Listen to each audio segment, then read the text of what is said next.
The exploration shuttle descended through thick clouds toward Zephyr 7, a planet that had not seen visitors in over 3,000 years. Commander Daniel Hayes sat in the pilot's seat, watching the ancient structures emerge from beneath the dust storms. His hands were steady, his jaw fixed in concentration. He had led 20 successful missions before this one, but something about this planet felt different. The air seemed heavier. The silence seemed louder. His team consisted of 3 people, all hand-picked for their skills and courage. Dr. Lisa occupied the seat behind him, her dark eyes fixed on the data screens showing the planetary surface. She was a biologist, trained to understand living systems, and she had spent the last 3 months studying the limited information about Zephyr 7. To her left sat Lieutenant, a tactical officer with scars from 2 wars. He kept checking his weapons, a habit that showed his nervous nature. Engineer Torres was the youngest of the group, barely 30 years old, but his mind could solve problems others could not see. The shuttle touched down on a flat stretch of gray ground. Dust rose in clouds around them, then settled into nothing. The 4 humans looked out at the landscape before them. Everything was quiet, too quiet. They suited up quickly. Their protective gear was lightweight but strong, designed to handle hostile environments. Each person carried a communication device, a basic scanner, and emergency supplies. Daniel did not authorize weapons for exploration. Weapons caused problems, he often said. Better to talk than to shoot. The structure ahead of them was massive. It rose from the ground like a mechanical mountain, covered in panels and metal that had oxidized to shades of rust and silver. It was clearly not human design. The angles were wrong, the curves unexpected, the overall shape suggesting a mind that thought differently than humans did. "The structure is intact," Lisa said, her voice crackling through their communication system. "No signs of recent activity. I would estimate it has been abandoned for several centuries." Daniel moved forward slowly, his eyes scanning every detail. The entrance was a massive doorway, now open, its seal mechanisms broken long ago. Inside, darkness waited like a living thing. "Lights on," Daniel commanded, and 4 beams cut through the black. The interior was a corridor, wide enough for a vehicle to pass through. The walls were covered with symbols that meant nothing to any of them. But there were also markings that looked like damage, deep gouges in the metal, as if something had fought against the walls. They moved deeper into the structure. The air temperature began to drop. Ice formed on parts of the walls, suggesting that the building's life support systems had failed long ago. Their suits adjusted automatically, keeping each person warm and protected. Was the first to notice the energy signature on his scanner. He held the device up, checking it twice. There is still power somewhere in this place, faint, but it is there. Daniel studied his own scanner. Was right. Deep beneath them, something was still running. Something was still alive, but alive in what way? That question made his stomach tight. They descended through several levels, each one revealing more about the station's purpose.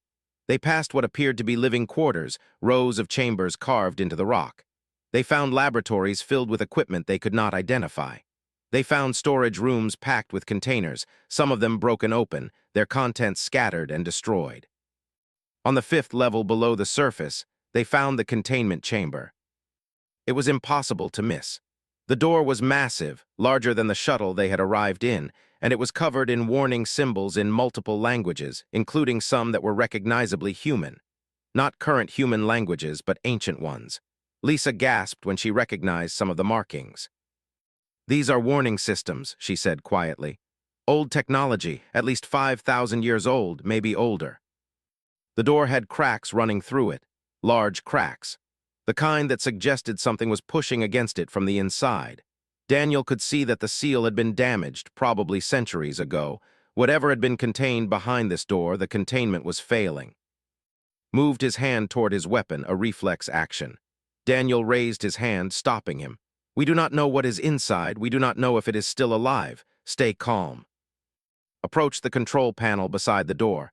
Numbers and symbols covered it, most of them meaningless to human eyes, but had studied alien technology for years. His fingers moved quickly across the interface, reading information, understanding patterns. His face went pale. "Commander, the containment system has lost power 7% every year for the last 200 years. At this rate," checked his calculations again. "At this rate, the containment will fail in approximately 4 hours. Whatever is inside, it is going to be free." Daniel looked at the door. He looked at his team. He looked at his scanner, which showed that the energy source beneath them was suddenly rising, becoming stronger, as if something inside had detected their presence and was waking up. "We need to call the ship," said, his hand now firmly on his weapon. "We need to leave this place now." Daniel did not answer immediately. His eyes were fixed on a thin crack in the massive door. Through that crack he could see something moving, something large, something with the color of obsidian and the reflection of starlight, something ancient and hungry. As they watched, unable to move, unable to run, the crack in the door grew wider. The energy readings shot upward, climbing past anything their scanners had recorded. The sound began, a deep vibration that they felt in their bones, a sound like something enormous was pushing against the door with all its might. And then the door began to open. Daniel took a breath. His fingers went to his communication device, preparing to send a message to the ship. But before he could speak, the door exploded outward, metal torn apart like paper. The light was blinding. The heat was intense. And through it all came a shape, a form, a creature that everything they understood about what could exist in a living body. It was a dragon. Its scales were like crystalline formations, each one reflecting light in different colors. Its body stretched across the chamber, muscular and terrifying.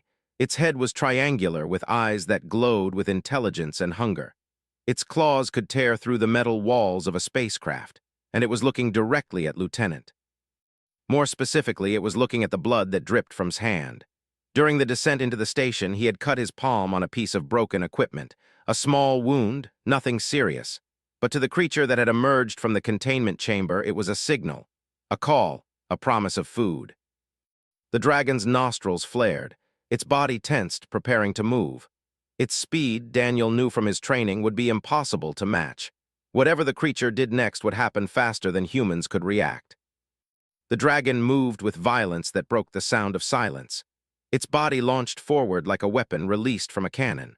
The claws extended, each one as long as a human arm, and they cut through the air where Commander Daniel Hayes stood. But Daniel had already moved. Not away, not backward, but sideways, a simple step that carried him partially out of the creature's path. The dragon's claws missed him by inches, enough distance to let him live for another second. The beast's body crashed against the containment chamber wall, leaving an impact crater the size of a vehicle in the metal. Was screaming something, his words lost in the sound of the dragon turning for another attack. Lisa was moving backward, pulling with her, both of them stumbling toward the corridor they had entered through. Their tactical training was telling them to run, to escape, to survive. But Daniel remained standing in the chamber, alone, facing the creature. The dragon's eyes locked onto his face. Those ancient eyes had watched empires rise and fall. They had hunted countless prey across multiple worlds. They had learned how to find the moment when fear reason in any living being.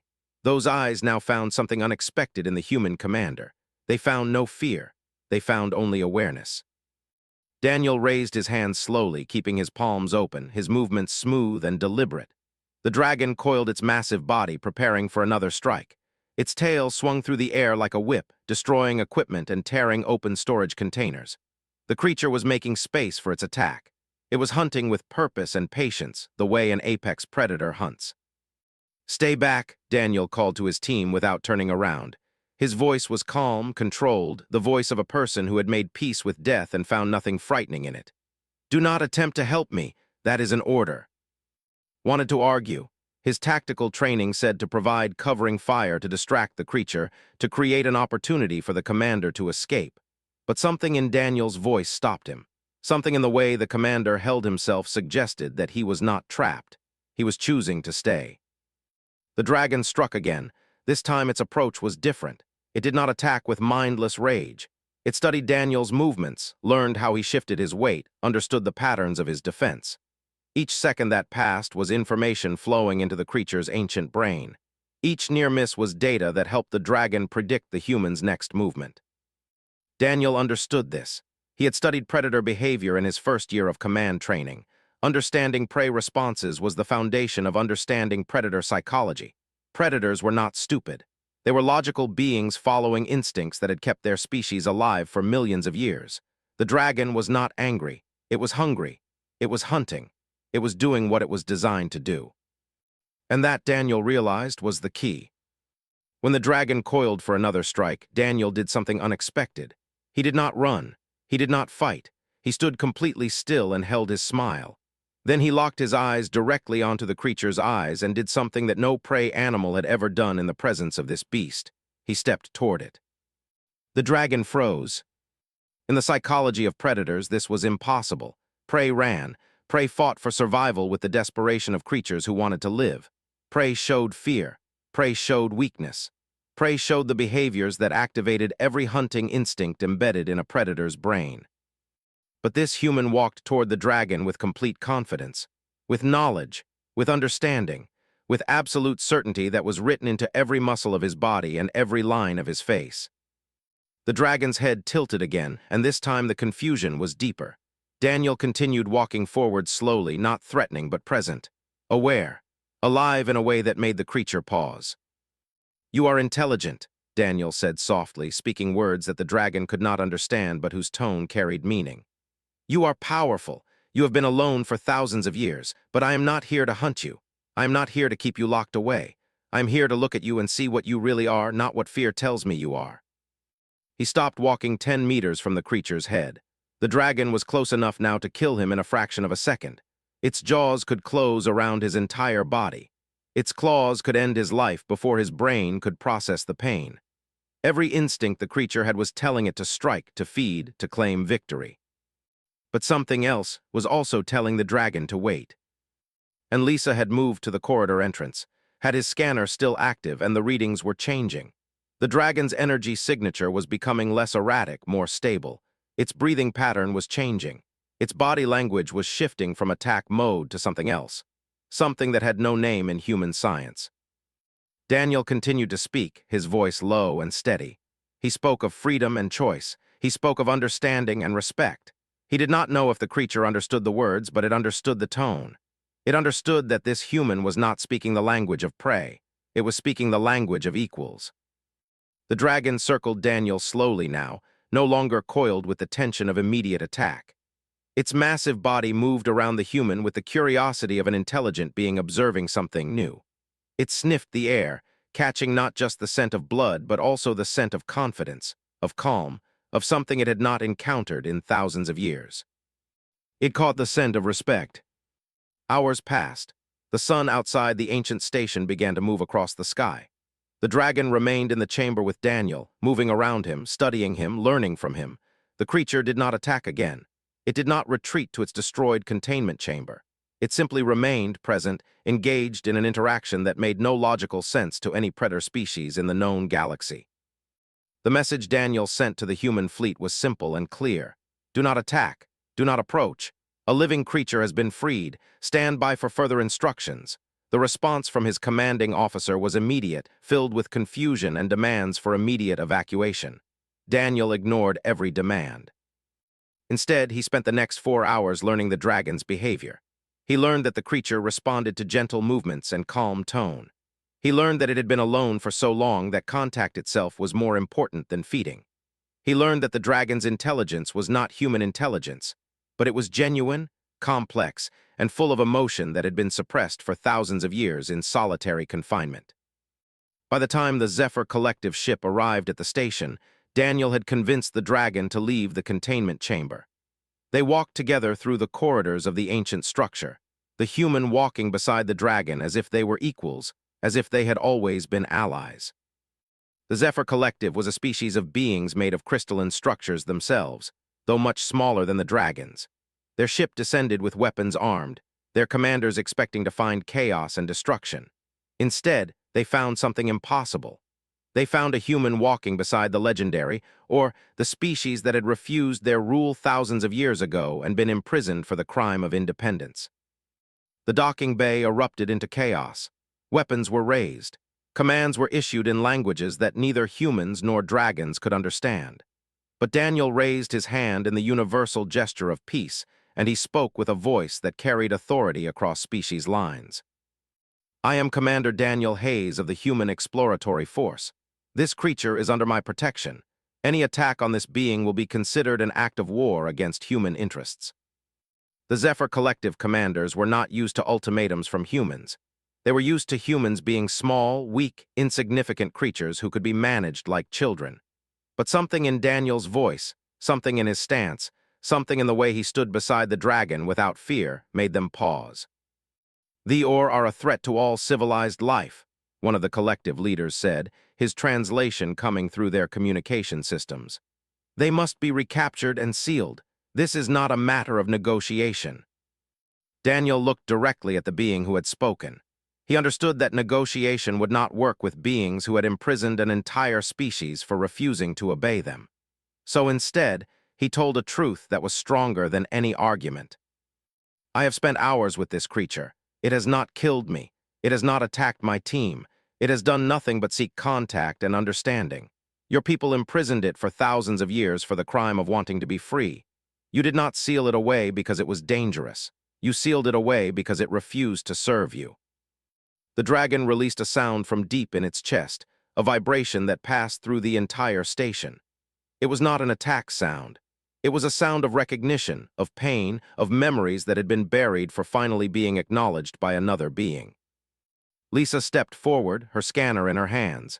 She had been analyzing the station's data archives, pulling information that had been hidden in the depths of the computer systems. Her voice was steady as she spoke. "The Or were imprisoned 3,200 years ago. The reason recorded in the official history was security concerns, but the actual files tell a different story. The Or were imprisoned because they discovered that the Zephyr Collective was using captured species for forced labor. The Or attempted to free these beings. The Collective responded by destroying most of the dragon population and sealing the survivors in containment chambers scattered across this galaxy." The Zephyr Collective commander made a gesture that was dismissive and harsh. "Ancient history. The Or were a danger then, and they are a danger now. This human is clearly under the creature's control. We must take custody of both for interrogation." Daniel's response was immediate. "No, this conversation is over. Start the engines, monitor their weapons. Lisa, prepare to document everything." The Zephyr Collective had expected negotiation. They had expected fear. They had expected the humans to surrender when faced with a more powerful military force. Instead, the humans moved with the coordination of soldiers who had faced impossible odds before and survived. The young engineer moved toward the shuttle's controls. The tactical officer's weapon was suddenly aimed directly at the Collective's vessel. The biologist began recording every word, every action, every violation of galactic peace that was happening in real time. But more impressive than any of these actions was what the dragon did. The creature stepped forward, positioning its massive body between the humans and the Zephyr Collective forces. It did not attack. It did not threaten with violence. It simply made clear through its presence that the humans were under its protection, that it would stand between them and any harm. The Collective commander saw this and understood something that his species had forgotten over thousands of years of dominance. He understood that strength and protection were not the same thing. He understood that a being could be powerful and gentle. He understood that the creature he had feared and imprisoned had just chosen mercy over revenge. "Scan the station," the human commander ordered his crew. "I want to know if there are other containment chambers. I want to know if there are other or alive." His fingers flew across the control panel. His face went pale as the information scrolled across his screen. "Commander, I am reading 4 additional containment chambers deep in the lower levels of the station. 3 of them are still sealed. 1 of them has already failed." Daniel looked at the dragon. The creature's eyes were locked on the corridor that led to the lower levels. It released another sound, this one filled with emotion that every being in the bay understood instantly. It was a call to family. It was a cry of pain and hope. It was the voice of a species that had thought itself alone and had just discovered that others had survived. "We are going down there," Daniel said simply. "You come with me. Lisa, you stay here and monitor the situation. Do not let these people leave." The Zephyr Collective commander made a move toward the humans, but the dragon blocked his path. The message was clear without words. The dragon trusted this human. The dragon would follow this human into the depths of the world.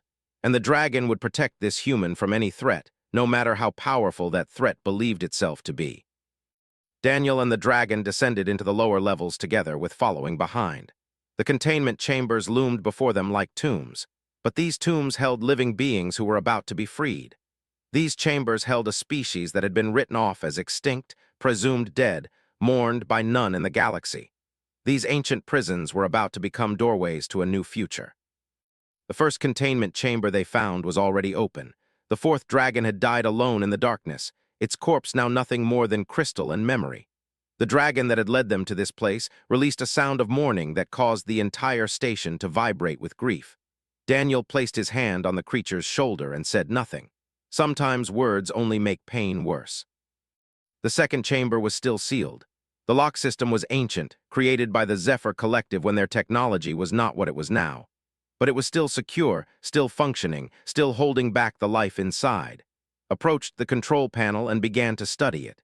His fingers traced patterns across the interface, learning the language, understanding the code. "This will take time," said quietly. "The system is complex. If I force it wrong, I might damage the seals and kill whoever is inside." The dragon moved closer to and released a series of sounds, a language that the engineer could not understand but whose meaning was clear through tone and emotion. The creature was communicating something about the lock system, about how it functioned, about the ways it had been designed to prevent escape. Daniel realized something crucial in that moment. The dragon had not been mindlessly imprisoned. It had fought against its captivity. It had studied its prison. It had looked for ways to escape or help others escape. This was not a beast of instinct. This was an intelligent being who had spent thousands of years trapped but active, planning, hopping.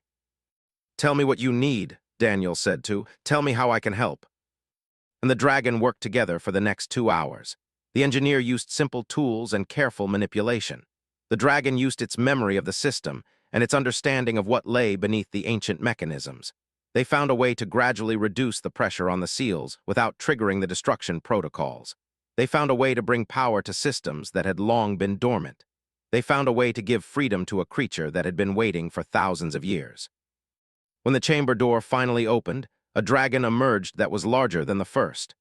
This one had scars across its body, marks of fights and struggles, evidence of a being who had refused to accept defeat even in captivity. Its eyes were fierce and intelligent, and they immediately fixed on the first dragon who had been freed. The two creatures met in a moment of recognition and reunion that made his eyes fill with tears. He had studied alien biology his entire life, but he had never seen emotional connection displayed so clearly across species lines, across the weight of endless imprisonment. Daniel left with the two dragons and made his way to the next chamber. This one was smaller, which suggested it had held a younger dragon, perhaps one who had been captured more recently. The lock systems were more complex, incorporating technology that even the Zephyr Collective had developed in their later years. But Daniel's hands were steady, and he moved with the confidence of a commander who had learned to trust his instincts. As he worked, he thought about what this meant for the galaxy. A human being had freed an imprisoned species. A human being had chosen compassion over fear. A human being had looked at a creature of power and terror and had chosen to understand rather than to destroy. This act would ripple outward. It would change how other species viewed humans. It would create possibilities that had not existed before. The chamber door hissed open, and a smaller dragon emerged, moving with the careful steps of a creature who had never seen open space. This dragon was alone in its memories.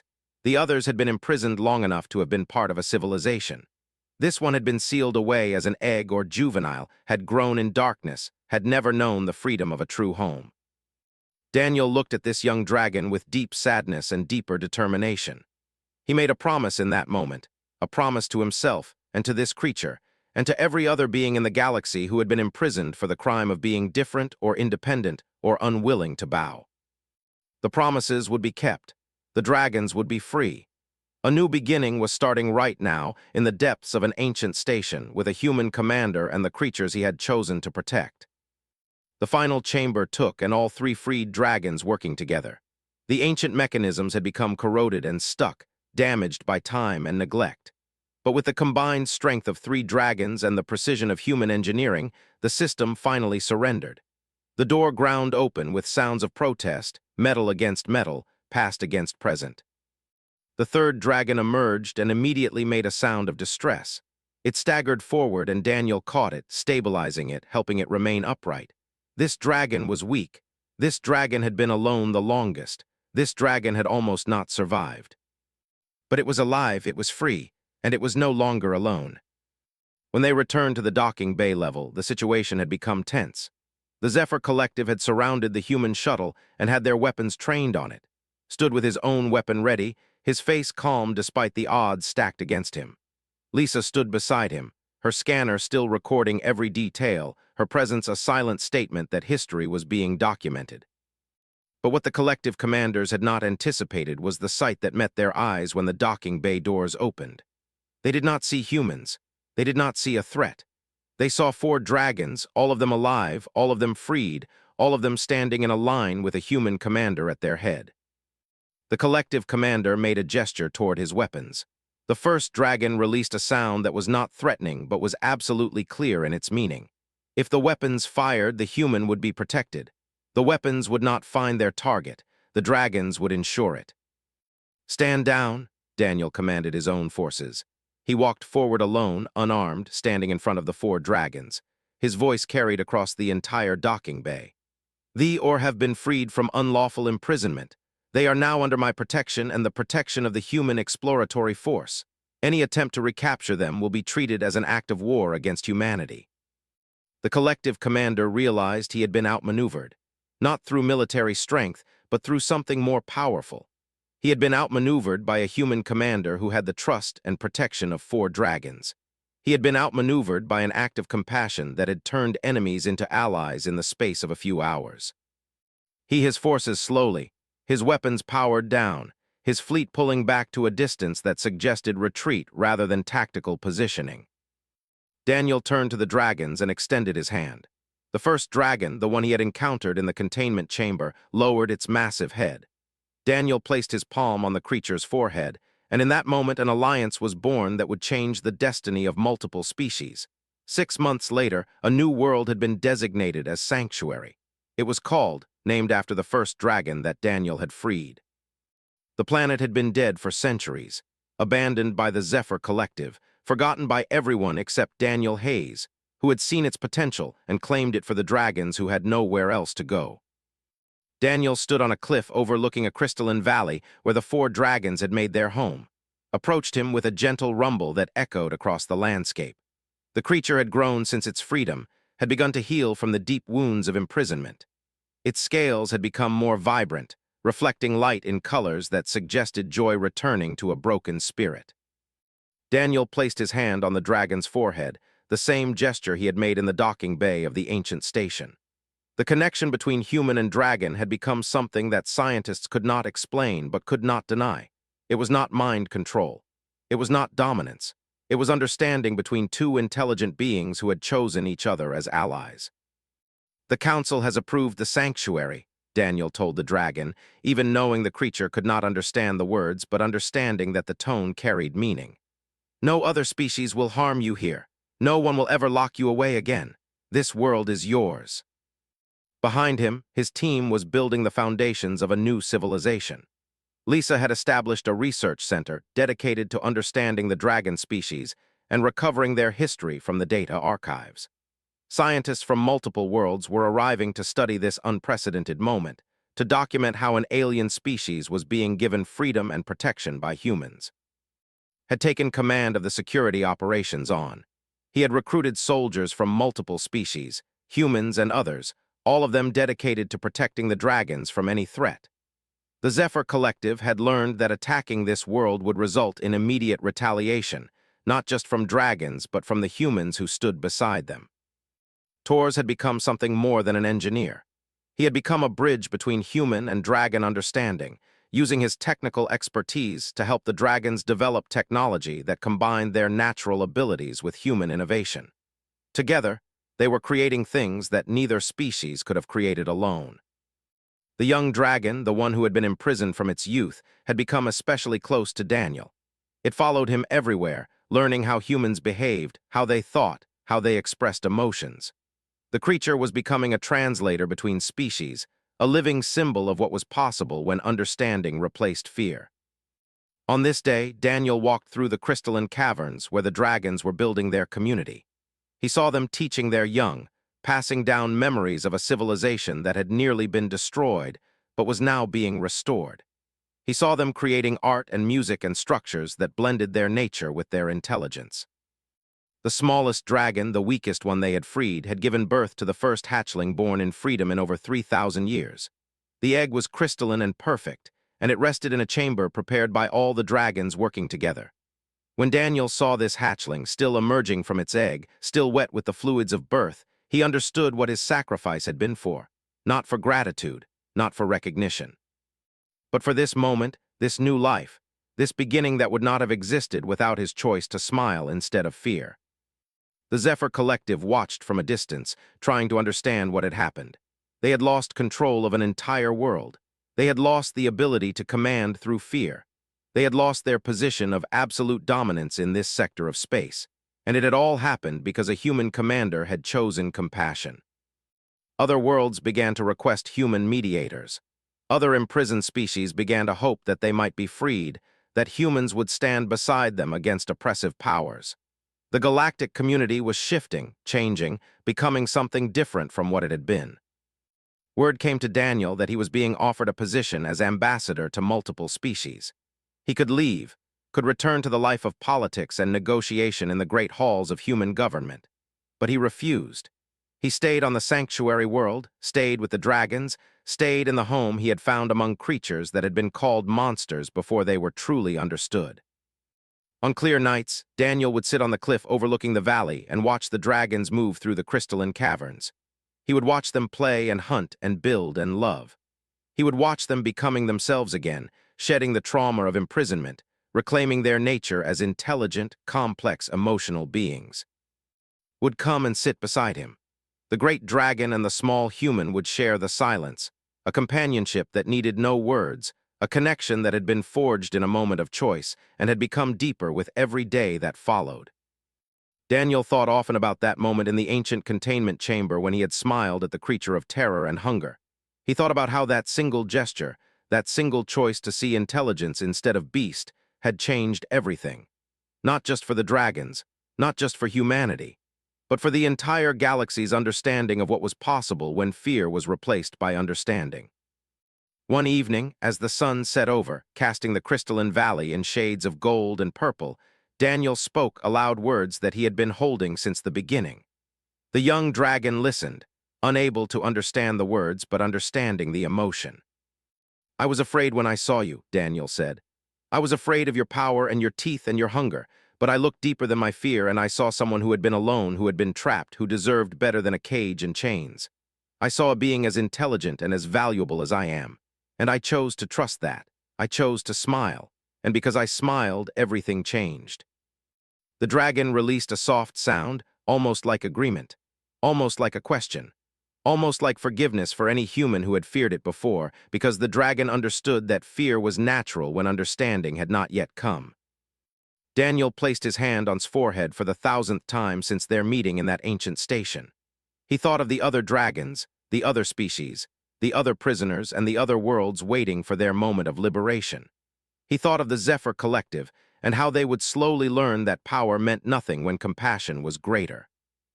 And as the last light of the sun touched the crystalline valleys and the dragons released their evening songs, a human commander stood among the creatures he had freed and smiled. The same smile that had changed everything. The same smile that had turned enemies into family. The same smile that proved that when a predator smelled blood, a human did not always respond with violence. Sometimes a human smiled with the knowledge that true strength lies not in what you can destroy, but in what you can save. Not in what you can dominate, but in what you can understand. Not in what you can control, but in what you can free. This was the greatest lesson the galaxy would ever learn from humanity. Not that humans were warriors or conquerors, but that humans could choose mercy when mercy was hardest. That humans could choose understanding when fear was loudest. That humans could stand beside the most powerful creatures in the galaxy and extend their hand in friendship rather than in weapons. And because one human made this choice, a species was saved. A galaxy was changed, and the story of compassion became the greatest story ever told among the stars. And it was a human commander, standing beside a dragon, smiling with absolute certainty, who would open those doors. Kept his weapon ready, but he did not fire. Lisa watched with her scanner, recording data that would change everything scientists believed about apex predators. Simply stood silent, understanding that he was witnessing something that happened only once in the history of multiple species. And Daniel Hayes continued to stand with the dragon, his smile never wavering, his confidence never breaking, his belief in the possibility of understanding never fading. Because he had seen something in the dragon's eyes that others had missed. He had seen that behind the hunger and the power and the ancient aggression, there was something else. There was a being who had been alone. There was a creature who had been locked away. There was an intelligent species that had been imprisoned not because it was evil, but because it was free. And that, Daniel understood, was the greatest sin any civilization could commit against another. And then Daniel Hayes did something strange. He looked at the dragon, at this creature of power and terror and ancient hunger, and he smiled. Not a nervous smile, not a smile of fear, a smile of absolute unwavering confidence. The kind of smile a person makes when they know something the world does not know yet. The kind of smile that says, I am not afraid of you, I am not your prey, I understand what you are, and I am still smiling. The dragon paused, its head tilted. For the first time, its hunger seemed to become confused.